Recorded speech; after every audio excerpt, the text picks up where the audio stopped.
Madame, Monsieur, bonsoir. En ce lundi 21 mars, ce journal est largement consacré aux résultats du premier tour des élections cantonales. On s'intéressera d'abord à la forte poussée du Front National dans l'Aube, comme partout en France. Dans 8 cantons sur 16, au second tour, les candidats du parti d'extrême droite seront présents. Pour l'instant, le FN n'est pas représenté au Conseil général. Il pourrait l'être dimanche prochain. Autre surprise de ce premier tour, certains conseillers généraux sortants n'ont pas bénéficié d'une adhésion massive. Pas de prime aux sortants à Mussy-sur-Seine, mais aussi à Brienne-le-Château. Ils arrivent en deuxième position et sont donc en ballottage défavorable. Et puis on détaillera tout à l'heure le reste des résultats de ce premier tour des cantonales, marqué par le score moyen de l'UMP ou des écologistes, tout comme le Parti socialiste, et le bon score tout de même de certains sortants comme Aestissac ou Marcilly-Le Hayet. Marcilly-Le Hayet, où justement le conseiller général sortant Nicolas Juillet d'hiver droite a frôlé la victoire dès le premier tour en obtenant 51,8%, mais il n'y avait pas suffisamment de votants pour valider son score. Il y aura donc un second tour dimanche à Marcilly. Un seul candidat a été élu directement hier dans le canton de Soulnes-Duy. Il s'agit de Philippe Dallemagne. Ce candidat d'hiver droite, également soutenu par l'ancien conseiller général du canton, Michel Roche, a obtenu, vous le voyez, 55,7% des suffrages, suivi par le Front National qui avait misé sur un jeune agriculteur âgé de 21 ans. Il obtient 22%. Michel Guérit, quant à lui, se présentait sous l'étiquette écologiste. Il n'a pas dépassé les 10%, tout comme son rival de la gauche. À retenir également lors de ce premier tour dans l'Aube où 77 candidats se présentaient pour renouveler, je vous le rappelle, 17 cantons sur 33. Une forte abstention. Les Aubois ont boudé les urnes hier. 44% seulement des 99 152 électeurs inscrits sont allés voter. C'est un chiffre identique à la moyenne nationale et inférieur aux précédentes élections cantonales en mars 2008. Elles étaient couplées il y a 3 ans avec les municipales. L'autre leçon, peut-être la grande leçon de ce premier tour, c'est la percée du Front National. Dans l'Aube, les candidats FN seront présents dimanche prochain au second tour dans 8 cantons sur 16. Le FN qui obtient en moyenne dans le département 24,8% des voix. On fait le point sur cette vague FN avec Cyril Tavernet. La vague bleu marine du Front National a atteint le département. Hier soir, à l'annonce des résultats, Bruno Subtil, secrétaire départemental du Front National, est agréablement surpris. Arrivé en tête dans un canton, celui de Bouilly, porté par la candidature de Gérard Siani avec 34,56% des votes, ou second dans 8 cantons comme à la Chapelle-Saint-Luc, Nogent-sur-Seine, 3-2 ou Arcy, le Front National se porte bien. Enfin, de très bons résultats pour le Front, de nombreux seconds tours et j'espère dimanche prochain des élus, de manière à ce que les conseils généraux deviennent enfin des assemblées démocratiques car représentatives, car il faut le savoir, si le Front National pèse maintenant plus de 20% dans le territoire paysage politique français, il n'a à ce jour aucun élu dans les conseils généraux. À Nogent-sur-Seine, le maire, Gérard Ancelin, candidat d'hiver droite, cumule 1473 voix. Frédéric Luquin, du FN, 1002 voix. Et Dominique Couturier, du PS, 886 voix. C'est donc Gérard Ancelin qui obtient le meilleur résultat, 43,83%. Le premier tour pour ce candidat dans son canton part sur de bonnes bases. Le score du FN ne l'effraie pas. Une étape a été franchie, il en reste une seconde. Il faut absolument conforter le résultat du premier tour qui est très encourageant.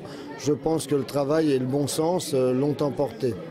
Le Front National avoisine les 30%, le Front de gauche 26-27% et moi-même, avec ma suppléante, nous atteignons presque 44%. Sur le canton de la Chapelle-Saint-Luc, avec 25,96%, le candidat du FN, Éric Janson, termine deuxième derrière Marie-Françoise Potra, étiquetée PC, avec 41,07% des voix. Le maire Olivier Girardin avait hier soir un discours empreint de gravité. Je dirais que pour la gauche, le résultat est bon. Mais de manière générale, et parce que je suis maire de ma commune, je ne peux pas me réjouir ce soir. Il y a un deuxième tour. Et ce deuxième tour, il faut faire une démonstration, au moins en termes de mobilisation. Les urnes ont parlé, elles expriment à la fin de ce premier tour une montée du FN avec 24,8% de voix sur le département. Bruno Subtil compte avec ce score avoir au minimum un siège au Conseil général. Voilà, on verra donc si le FN confirme son score dimanche prochain. C'est l'un des cantons dont les résultats ont été connus en premier hier et ce fut également l'une des surprises de ce premier tour. À Mussy-sur-Seine, le sortant Alain de Rouen, nouveau centre, n'a pas été réélu directement. Il arrive même derrière le maire de Mussy, Ticté, lui, divers droite. Même cas de figure à Brienne-le-Château. Le député maire UMP Nicolas Dhuicq arrive en deuxième position. S'agirait-il d'un vote sanction? Analyse de la situation avec Martial Roche. Les cantons de Mussy-sur-Seine et Brienne-le-Château présentaient des similarités hier soir à l'heure des résultats. Avec des taux de participation nettement supérieurs à la moyenne du département, ces deux cantons verront s'affronter deux candidats de droite lors du deuxième tour. Et dans les deux cas, le candidat sortant n'arrive qu'en deuxième position. À Mussy, c'est Henri Petit de Bantel qui caracole en tête. Élu en 2008 à la mairie de Mussy, l'ancien général de brigade semble avoir le vent en poupe sur son canton et récolte 38,15% des suffrages. Le candidat sortant, Alain de Rouen, vice-président du Conseil général, accuse un retard de près de 17 points et ne bat le candidat du Front National, François Lecêtre, que de 12 voix. Moi je suis le candidat sortant et il est clair qu'un sortant, c'est toujours beaucoup plus difficile de faire une campagne que quelqu'un qui vient d'arriver sur un territoire. Ce que je déplore bien évidemment, c'est la faiblesse de la participation. La différence entre les deux candidats qui seront présents au deuxième tour sur le canton n'est pas significative compte tenu de l'importance des gens qui ne sont pas venus voter au premier tour. Le travail de terrain que nous faisons depuis 5 semaines a payé. Nous avons un programme très sérieux qui est admis par beaucoup d'électeurs et surtout nous avons présenté une alternative très crédible aux sortants. Je voudrais surtout souligner le taux de participation pour notre secteur est quand même meilleur que ce que l'on voit au national ou au départemental. Le scrutin a été plus serré à Brienne-le-Château où Nicolas Dhuicq, le candidat sortant, et Jean-Marie Coutor arrivent presque au coude à coude.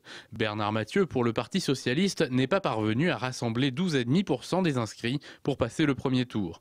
Nicolas Dhuicq, qui portait les couleurs de l'UMP, aura fort à faire pour rattraper ses 3 points de retard sur son concurrent au deuxième tour. J'appelle l'ensemble des électeurs qui partagent mes valeurs d'éthique et de service du pays, de notre canton, à reporter leur voix sur ma candidature parce que je présentais ma candidature dans un contexte national difficile. Il n'y a plus de candidat de la gauche au second tour et le candidat du Front National n'est pas au second tour. Brienne et Mussy devraient donc retenir l'attention dimanche prochain. Ils pourraient changer de conseiller général tout en restant à droite.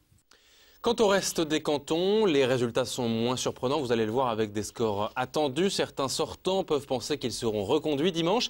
À Estissac notamment, Romilly ou dans certains cantons de Troyes. Mais l'incertitude plane parfois à Bouilly par exemple avec la possible élection du candidat Front National. Ce serait une première en France dans un conseil général. Le détail en images avec Christian Vira. Le Front National pourrait obtenir son premier siège au Conseil général, et ce grâce au canton de Bouilly. Il s'agit du seul canton où le FN arrive en tête. Gérard Siani a pu réunir 34,56% des voix avec un programme lié aux discours nationaux, ce qui surprend son adversaire. C'est une surprise dans le sens où notre candidature avec Marie-Paule Grisard-Bonnefoy était une candidature qui était l'émanation des maires, des gens du canton et que nous avions surtout misé sur un message de proximité.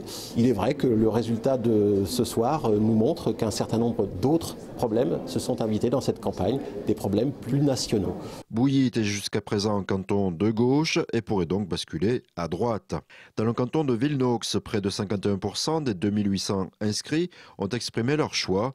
Divers droite et Front National se partagent les 2 premières places, suivies de la candidate sans étiquette Chantal Houdard. Dans le canton de Marcilly, Le Hayet, si Nicolas Juillet dépasse les 50%, il n'est pas pour autant élu car la participation reste trop faible. Un second tour est donc nécessaire. Il y a un constat, ça se passe pas mal et on ne vient pas forcément voter. Le canton de Rambru maintient quant à lui son ancrage à droite avec près de 95% des suffrages. À Estissac, Didier Leprince, candidat d'hiver droite, soutenu par l'UMP, arrive largement en tête. Enfin, à Herville-Châtel, les résultats sont plus serrés. Gauche, UMP et Front National cumulent chacun plus de 20% des votes. À Troyes, les électeurs étaient appelés aux urnes pour 4 cantons. Avec à peine plus de 30%, la participation s'est avérée plus faible qu'en milieu rural. C'est dans le canton 3-5 que les écologistes, rassemblant les partis de gauche, réalisent leur meilleur score au coude à coude avec les candidats du FN et de droite. Dans le canton 3-7, Jacques Rigaud, conseiller général sortant, n'a pas été réélu dès le premier tour. Il est suivi du candidat de gauche et du Front National. Selon lui, les votants se sont trompés d'élection. La meilleure preuve, c'est que les affiches, notamment du Front National, vous n'avez jamais vu la photo des candidats, c'était toujours la photo de Madame Marine Le Pen. Et bien entendu, les électeurs, parfois, ont eu un vote sanction beaucoup plus qu'un vote de proximité. Vote de proximité ou de sanction, les électeurs peuvent à nouveau s'exprimer le 27 mars prochain. Et il y aura donc 16 cantons dimanche prochain concernés par le second tour. Pour clore cette page politique, je vous propose d'écouter l'analyse de Philippe Adnot, le président du Conseil général, de l'analyse de ce premier tour. Philippe Adnot qui revient sur l'abstention, mais aussi la vague bleu marine, la montée du Front National et également le score du Parti socialiste. Philippe Adnot est au micro d'Annabelle Millet. La caractéristique, c'est qu'il y a eu une faible participation. Je dois dire qu'on n'a pas suffisamment parlé des enjeux de cette campagne électorale. Ce qui est remarquable dans l'Aube, évidemment, c'est qu'avec une faible participation, le Front National, qui a bénéficié, lui, d'une campagne nationale extrêmement importante avec les différents sondages et qui n'a fait campagne que sur le nom de Marine Le Pen, c'est-à-dire que les candidats du Front National n'ont fait aucune réunion, ne se sont présentés nulle part, sont quasiment des inconnus, mais les gens ont voté pour Marine Le Pen. Donc ça, c'est un premier enseignement qu'il faut tirer. La vague de Marine Le Pen est réelle et tout le monde doit y réfléchir. Le second enseignement, c'est que le Parti socialiste s'effondre d'une manière générale et fait des très mauvais scores. La majorité départementale, quant à elle, sur 17 cantons, sera présente avec des chances de l'emporter sur 16 cantons. Il y a un canton où nous ne serons pas présents, c'est le canton de la Chavelle-Saint-Luc, et qui verra s'opposer le Parti communiste et le Front National. Mais pour le reste, nous sommes présents au second tour dans tous les autres cantons. Et dimanche, la rédaction de Canal 32 vous proposera, comme hier soir, une édition spéciale second tour des cantonales à partir de 19h45, en direct bien sûr. Dans le reste de l'actualité, un nouvel accident mortel sur les routes auboises hier en plein après-midi dans le secteur de Saint-Germain. Un motard de 46 ans, père de 3 enfants, est décédé à 15h30 des suites d'un accident sur la nationale 77. Un autre motard qui roulait à ses côtés a été grièvement blessé. Selon les enquêteurs, le premier motard aurait tenté de doubler une voiture en direction d'Auxerre. Une voiture arrivait en sens inverse, mais en se rabattant, il aurait percuté la moto de l'autre pilote. Du coup, chacun aurait été projeté de part et d'autre de la voie et la voiture n'aurait pas pu éviter le choc qui a donc été fatal pour l'un des motards. Écoutez les précisions du capitaine Wolf, commandant en second de la compagnie de gendarmerie de Troyes. Apparemment, il semblerait que les deux motos qui circulaient dans le sens Troyes-Auxerre procédaient à un dépassement. Le deuxième motard, enfin celui qui dépassait, s'est rabattu, il semblerait subitement, à toucher le premier motard et chacun est parti de son côté. Le motard qui dépassait est parti sur sa gauche et a percuté un véhicule circulant en sens inverse et a été projeté sur le bas-côté. Alors en termes de blessés, pour l'instant, nous dénombrons malheureusement un mort. Donc le motard qui dépassait, le deuxième motard blessé sérieusement et la dame, la conductrice, choquée. Et j'ajoute qu'il s'agit du 3e mort en 3 jours sur les routes de l'Aube, propos recueillis par Christian Vira. Cette nuit, à 1h55 du matin précisément, 19 pompiers de Troyes sont intervenus à Ruvigny, cette fois au sud-est de l'agglomération troyenne, pour un incendie de pavillon. Le seul résident, âgé de 35 ans, est sorti de son propre chef de son habitation et il a pu prévenir les secours à temps. Légèrement intoxiqué, il a été transféré à l'hôpital de Troyes, équipé de 2 lances à incendie. Les 19 pompiers ont pu rapidement maîtriser les flammes. Pour des raisons inconnues, le feu a affecté 2 chambres. La gendarmerie enquête maintenant pour déterminer les causes précises de ce sinistre. Pour terminer ce journal, une page football avec le dernier résultat de l'Estac. Une défaite vendredi contre Boulogne pour le compte de la 28e journée de Ligue 2. Malgré une domination sur l'ensemble du match, les Troyens ont une fois de plus échoué dans leur lutte à l'extérieur. Vous le voyez, la 4e défaite hors de son terrain. Les buts ont été inscrits par les Boulonnais à la 6e et la 75e minute de jeu. Retour sur ce match avec l'entraîneur troyen Jean-Marc Furlan. Il est au micro de David Mutel. On prend 2 buts dont on n'a jamais l'habitude de prendre. C'est le genre de situation qu'il faut remonter au match à Angers pour prendre un tel but. Donc on donne 2 buts à l'adversaire. On a rencontré un adversaire qui était en plein doute et qui doutait beaucoup. C'était une bonne soirée pour nous. Et voilà. Mais les joueurs ont totalement joué sur leurs valeurs, se créant des opportunités en première mi-temps sans être bien brillant et des occasions en deuxième mi-temps. Au classement, l'Estac redescend à la 10e place avec 39 points, à 5 points du podium. Blague interdite le vendredi 1er avril, la date du prochain match à domicile contre Sedan pour le derby champenois ce vendredi. Pas de match pour cause de trêve internationale. C'est la fin de ce journal, merci de votre fidélité. Demain, vous retrouverez Damien Ardois pour le JT. Et dans un instant, la couleur du ciel bleu de demain dans l'Aube avec Sandra Durupt. Passez une excellente soirée, à bientôt.